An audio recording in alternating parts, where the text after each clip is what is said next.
무사색 1차 시험에 1, 2, 3, 4 과목으로 나눠져 있네요.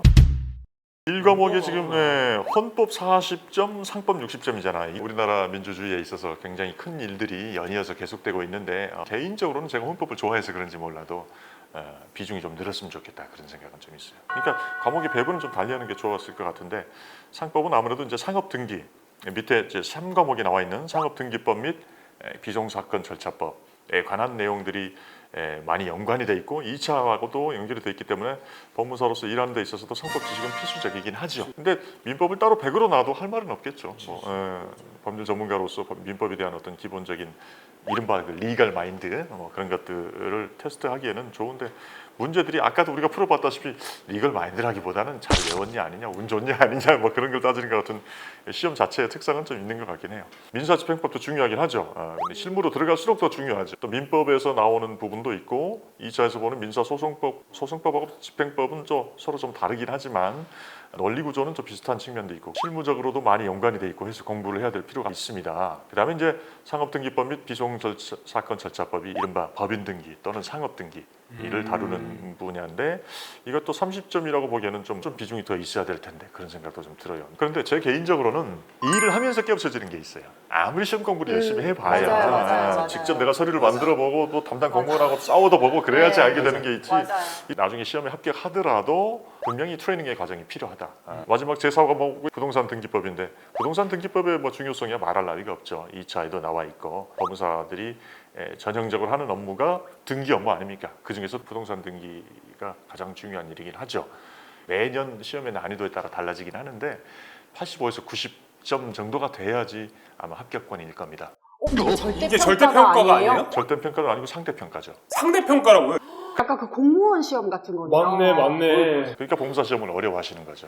와. 몇만 명의 수험생 중에서 몇백 등 안에 들어야지 1차 시험을 합격을 하는 겁니다. 그게 제일 다르구나. 법무사 시험은 사실 법전공자들의 응시 비율이 되게 높죠. 그렇죠, 아무래도. 옛날에 이제 사법시험이랑 같이 되어 있을 때는 사법시험에 오랫동안 도전하셨으나 여러 가지 사정 때문에 합격을 못 하셨던 분들이 나중에 법무사 시험으로 이렇게 옮겨오셨던 분들도 많이 있어요. 그렇지, 맞아. 지금은 이제 별도로 이제 로스쿨에서 변호사 시험이 따로 있기는 하지만 그러니까 일반인이 보는 법률 전문가 시험 중에서는 법무사 시험이 제일 어렵다라고. 근데 3대 평가라는 게 너무 놀랍다. 내가 굉장히 잘 봐도 같이 시험 보는 해에 굉장히 뛰어난 사람들이 많으면 난 떨어질 수도 있는 거고. 발표 날 때까지 그러니까 잠을 못 자는 거예요. 저도 사실 합격할 때 커트라인에 간당간당 해가지고 합격했거든요. 근데 더 잘 본 사람도 발표 날 때까지 맨날 술 마시고 힘들어하고 막 그랬었어요. 근데 너무 법무사 시험이 약간 인권 유리 있는 것 같은데요. 2차도 이제 골치 아픈데요. 옛날에는 이제 논술형으로 한 2개씩 나오고 그랬는데 요즘은 서술형으로 사례를 준다든지 해가지고 작은 단위로 나누어서 문제를 많게는 대여섯 문제 정도로 논술형 하나와 서술형 3문제 뭐 이런 식으로 좀 나오게 될 거예요. 교수님들이나 또 법원의 또 고위직 뭐 법관님들도 있고 그런 분들이 출제를 하시고 또 심사도 하시는데 수석인 사람이 50몇 점이에요. 그치. 저의 경험에 의하면 답이 오답이 된다고 하더라도 거기까지 가는 과정이 그럴싸하다면 완전히 점수를 안 주진 않아요. 맞아. 답이 맞았네 틀렸네 가지고 너무 일희일비할 필요는 없다는 생각이 들어요. 제 2과목이 형법과 형사소송법인데 요 과목은 1차 시험 때 있었던 과목이 아니고 2차 시험 때만 있는 과목이네요. 정확한 지적이십니다. 그게 문제라는 거예요. 저 때는 민법, 형법은 1차 시험에 있었어요. 그러니까 형법이라는 것도 어떻게 보면 되게 방대하잖아요. 법률의 구조를 익히는 데 있어서 굉장히 중요한 하나의 그 토대가 되는 분야인데 형법 공부를 1차 때 공부를 안 했다가 갑자기 2차 시험을 보라고 하면 1차에서 합격했다고 쳐 2차까지 2달인가 3달 동안에 형법과 형사소송법을 공부해가지고 합격할 준비가 되겠어요? 그러니까 이제 동체 합격이 거의 불가능하게 된 거야.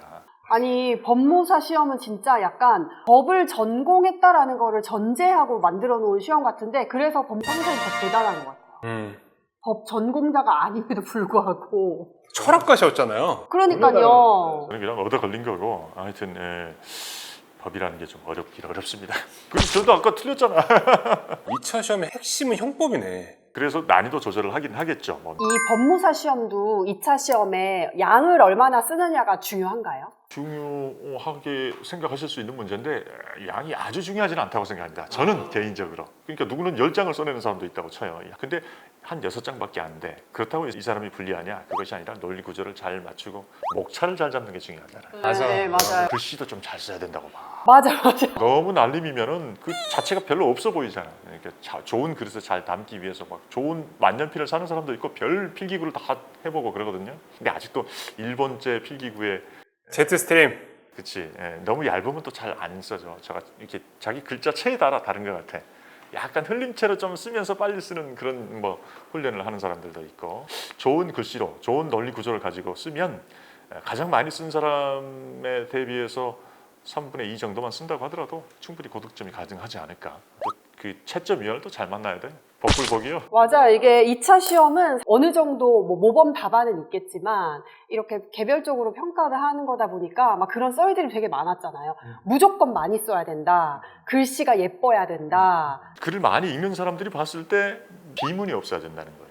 우리도 일반적으로도 뭐 손배청관다 그런 말들을 쓰는데 그거는 일상생활에서 듣기 좋게 줄여서 하는 말이지 손해배상이라고 분명히 적어줘야지. 그걸 갖다가 뭐 전문 용어도 아닌데 법률 용어도 아닌데 자기 마음대로 만들어서 쓰는 거 그런 것들은 아무래도 판사 또는 판사 출신 그런 사람들이 많은 채점위원들 입장에서 별로 플러스를 주고 싶지 않을 것 같다.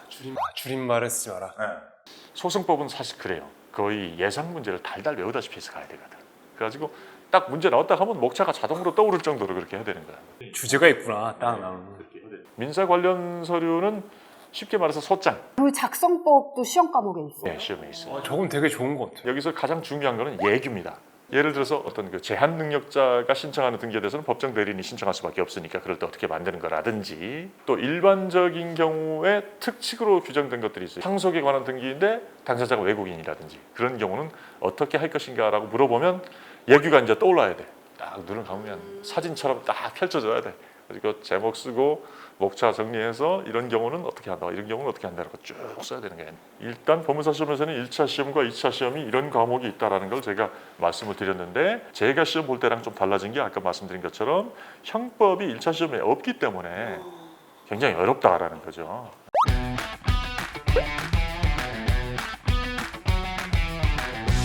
무사색